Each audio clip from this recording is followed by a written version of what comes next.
We don't need a white president. We don't need a black president. We don't need a Latino president, Asian president, or Indian president, or whatever race president. We don't need a male president. We don't need a female president. What America needs is a president with integrity, a president who keeps his word or her word, a president that is law abiding, a president who listens to the American people, that obeys the Constitution. We don't need a president that lies, who uses words just to deceive, who doesn't use his actions to distract us while his other hand is doing something else. We don't need a president that manipulates the media and that controls the media, that shows that president has something to hide. We don't need a president that feeds on the apathy of the public and then gets away with lawlessness just because he's very popular or she's very popular. We don't need a president that feeds off of popularity. It's not a popularity contest. It's the highest office in the land. And until we, the American people, start electing individuals according to the content of the character instead of the popularity that they can muster from MTV, VH1, all of these news anchors and all of these news stations, then we're never going to have a good president. We're going to have a tyrant, a dilettante, a president that just enjoys the power and the prestige of the presidency and loves the camera, loves the spotlight, but doesn't love to answer the questions of the American people and doesn't ask, what does America need, and try to create solutions instead of problems. We don't need a president who spends his time playing golf or any other pastime. We don't need presidents like that. Anytime you have a president that harps about, oh, I'm the first this president or that president, if you see a president like that, if you see them exalting, let's say, their womanhood, like Hillary Clinton, oh, vote for me, I'm a woman. Okay, that makes no sense. And that's not what you want, America. If there's a president that harps upon their race, something that they didn't earn, something they were just born with, then that's foolish. You see, a presidential election is nothing more than a national job interview. If you were going for a job interview and the interviewer says to you, you're black, I don't think you qualify for this job, you know you put a big stink out if you were African American. You'd be fighting, you'd be fussing, you'd be calling the NAACP, you'd be calling your lawyer. If you're a woman and the job interviewer said, I'm sorry, I'm looking for a man for this kind of position, you know you would be calling all of the various women leagues and you'd be calling your lawyer as well because they're harping on a person's race. And if you were white and let's say they said, no, we want more black employees here. Even though you might be qualified for the job, we want more blacks because they don't meet the qualifications of a race instead of the qualifications of the ability to do the job. Then you know that you would hold a stink, you'll hold a rally, you'd be calling a press conference, you'd be making an immediate incident about the whole matter. Because no one should be judged by their race. No one should be judged by the race. You understand that electing a president is like being a job interviewer. You need to listen to that individual. In fact, I think it would be a great idea for you to practice on somebody to be a job interviewer and interview an interviewee. Do you ever ask that individual or that person you're trying to hire, oh, I wonder if they're a woman, I wonder if they're a man, I wonder if they're black, I wonder if they're white. Do you really think that today's job interviewers are going to ask for those kind of qualifications without being sued right out of business? And wouldn't that be unethical for a job? A person who belongs to a company and he's interviewing an individual for a job and he asks you, okay, well, this person better be black, this person better be a woman, this individual better be someone who fits my stereotypical needs. I want all white people in my company. If that's the kind of individual that you're trying to elect on that basis, then you should be sued out of business. And as American people, if you're making that your qualification, then you're saying that you're a part of a society that's racist, a society that's misogynistic, that has an issue with women or men, you hate men. That really shows the character of a nation. If you're going to elect somebody just because of a gender and not on the basis of their qualifications, what have they said in the past? What have they done in the past? Do you know? Are you asking those questions? If you're not, you shouldn't vote. If you're not asking questions like, what has this person accomplished? What are their views on different issues? And if you just get your news from one source, then you shouldn't vote. I'm saying that, yes, it's to your benefit that you don't vote because you don't know who you're voting for. If you really don't know the candidates that you're voting for, then don't vote in the election. It makes perfect sense. Otherwise, you're going to be electing a tyrant, a person that's going to take away your rights and freedoms, a person who you don't even know, if you don't even care, who's running your country. It's just a popularity contest, then you are a nut. You are a fool. If you vote, let me say that again. If you're voting for a person that you don't even know who you're voting for, you are a dummy. You are a dummy. You're dumber than rocks. If you're going to go to a polling booth and you're going to cast in your vote for an individual that you have not even read about, you've not listened to, you don't know what their views are, then you should not vote. You're a monkey.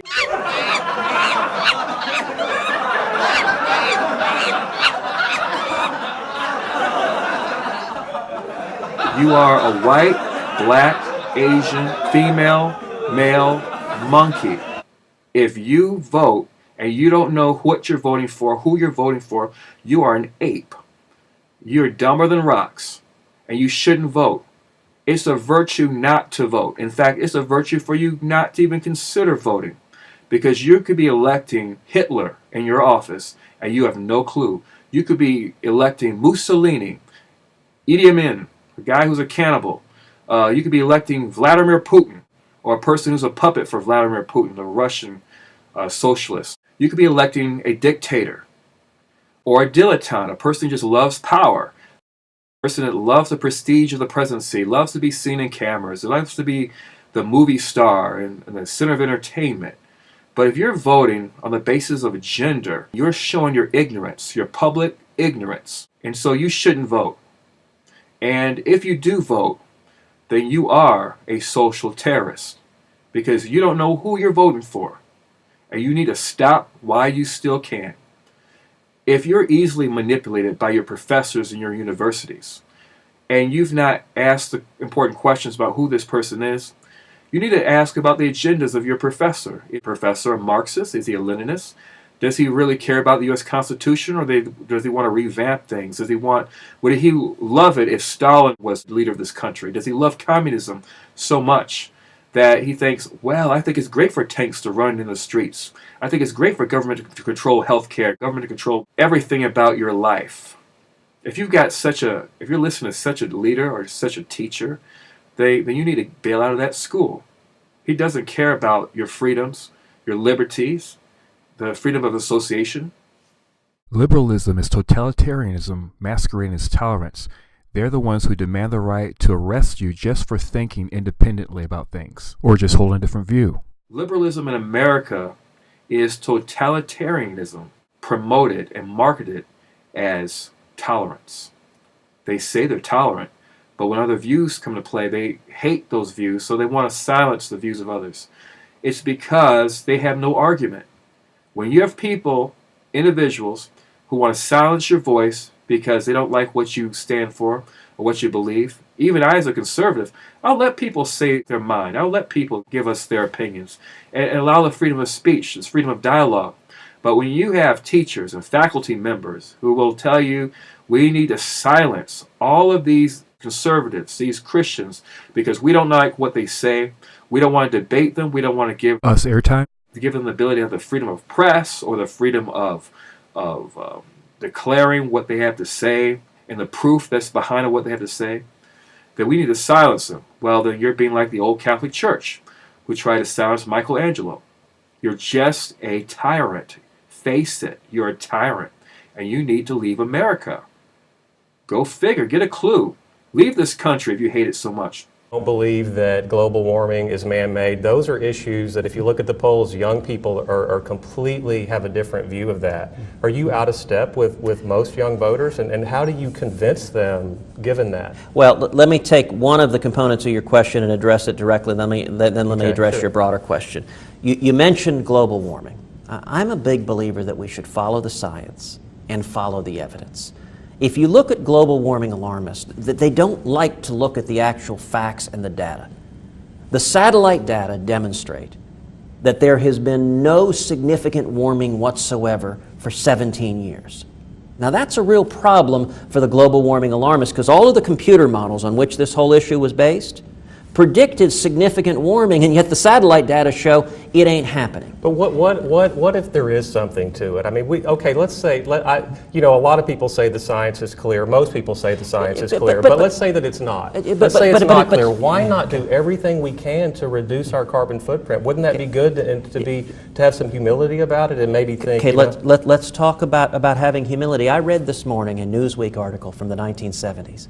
Talking about global cooling. And it said the science is clear, it is overwhelming, we are in a major cooling period, and it's going to cause enormous problems worldwide. And the solution for all the advocates in the 70s of global cooling was massive government control of the energy sector, of our economy, and aspects of our lives. Now, the data proved to be not backing up that theory, so then all the advocates of global cooling suddenly shifted to global warming. And they advocated it's warming, and the solution, interestingly enough, was the exact same solution: government control of the energy sector and every aspect of our lives.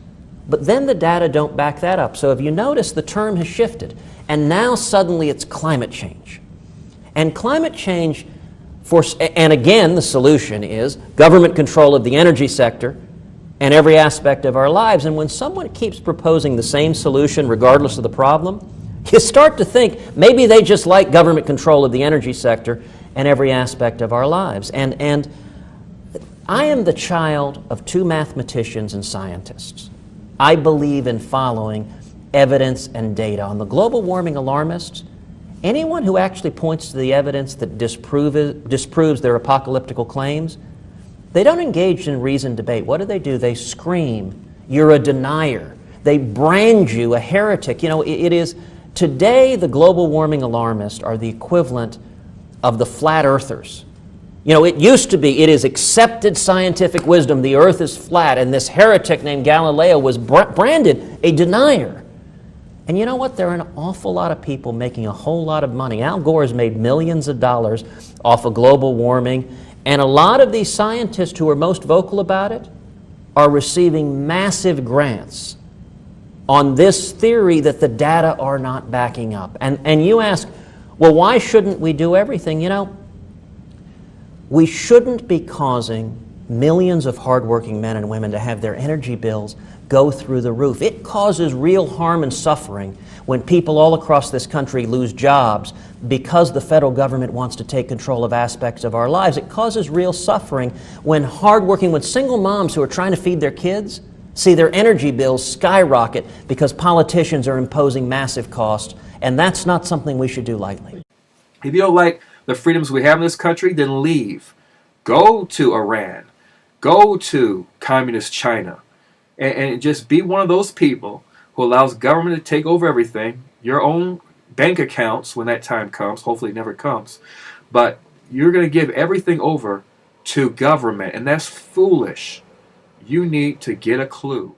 When you hear candidates say that they're progressive, that means that they're lean communistic, socialist, and they believe in big government. They want government to control everything. Both the Young Turks and Secular Talk use demoralization to sell the idea of communism and socialism through demoralization to all their unaware viewers on YouTube. Usually progressives are Democrats, and they are the party of the rich. They receive most of their funding from socialist billionaires and millionaires to control the economic system and control your lives. People who are non-thinking individuals, if you are permissive, if you don't like to think for yourself, if you like just to listen to, oh, what did that celebrity say? What did that rapper tell me? Who are they voting for? I want to vote for that person because that person's cool. Well, then you're a fool, and you are a sheeple, and you don't need to vote at all. Because you're the person that tyrants are looking for, who will vote for Hitler. In Hitler's day, he was looking for a bunch of complacent ninnies, a bunch of nincompoops, one-issue people. Oh, I want to vote for a person because they want to promote gay rights. They allow us to have sex with monkeys and dogs and donkeys.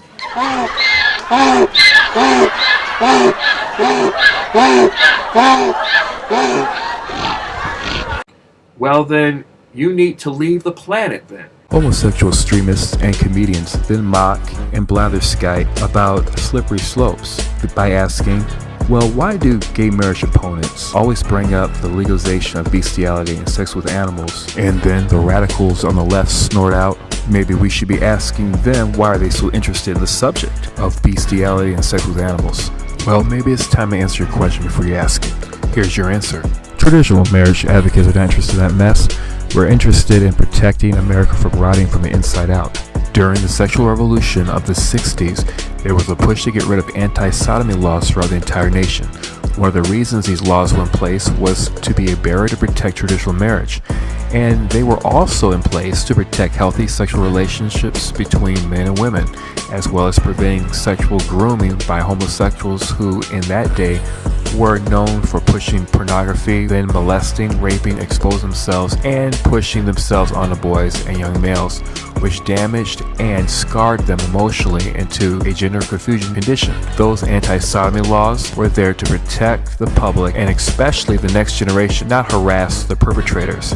Traditional marriage advocates warn that if anti-sodomy laws were ever repealed, it would lead to homosexual marriage one day, along with a rise in sexual molestations in the culture and an epidemic of generations of individuals unable to repopulate this nation. The radical left mocked, accused their opponents of making slippery slope arguments and claimed they would never try to and did not want to redefine marriage between a man and a woman, even though it was clearly planned for in the homosexual manifesto, including the lowering of the age of consent. Their objective was the communist approach to destroy America from the inside out by way of demoralization through destroying America's family unit marriages.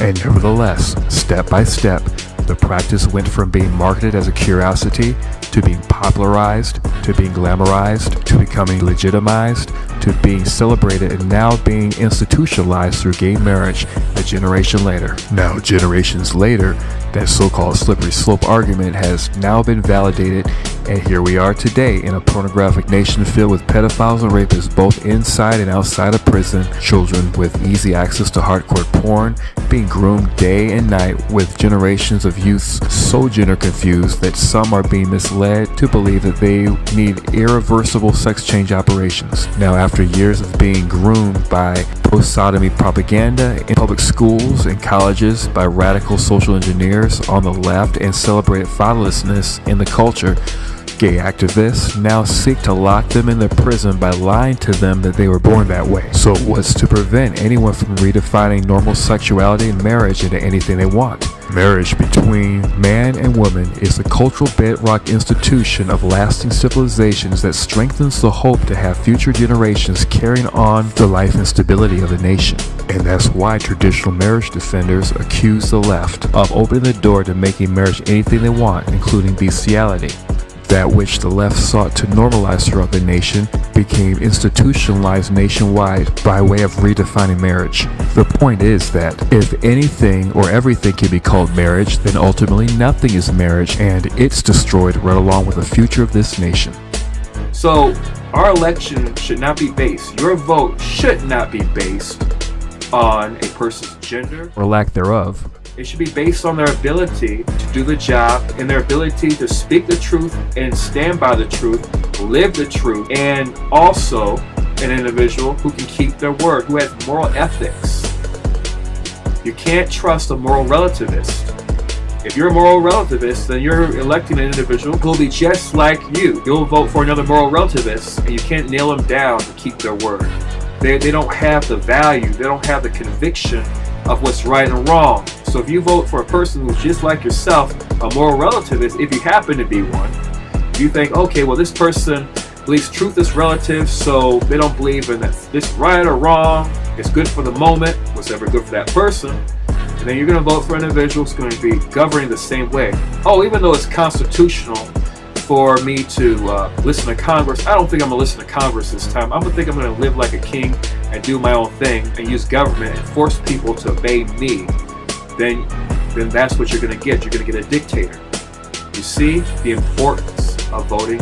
You see now the importance of electing someone with values, some kind of moral backbone, but a person who has the experience, the person who has leadership qualities, an individual who can communicate very well. And that's actually why I'm a conservative, and I don't vote liberal, because I see what they're offering and it's nonsensical. As long as a person's conservative, that's the person I'm voting for, because they believe in constitutional freedoms, your rights, your liberties, your pursuit of happiness, and they're going to respect the boundaries, their constitutional boundaries. They're going to respect your word, they're going to respect their word, and they're going to respect the voice of the American people. That's why I vote conservative. I don't even vote Republican, because if a Republican is not conservative, I'm not voting for them. They don't hold to the Constitution, they don't believe in the rule of law if they're not conservative usually. And so I like Cruz, Ted Cruz right now. He's my choice for this season. Do your research. He's a great guy. Encourage you to vote for him. Till then, don't vote for someone just because of their gender, their race. Just because Ted Cruz is Latino, it's not an issue. He's a man of his word. Just because Ted Cruz happens to be Latino, that's not the reason why I'm voting for him. I'm voting for him because he has the character to lead this country. And he has the constitutional know-how. He was Justice Rehnquist's Solicitor General back in Texas. He knows the Constitution. He's able to communicate very well. And so I encourage you to vote for Ted Cruz, the next president of the United States. Thank you.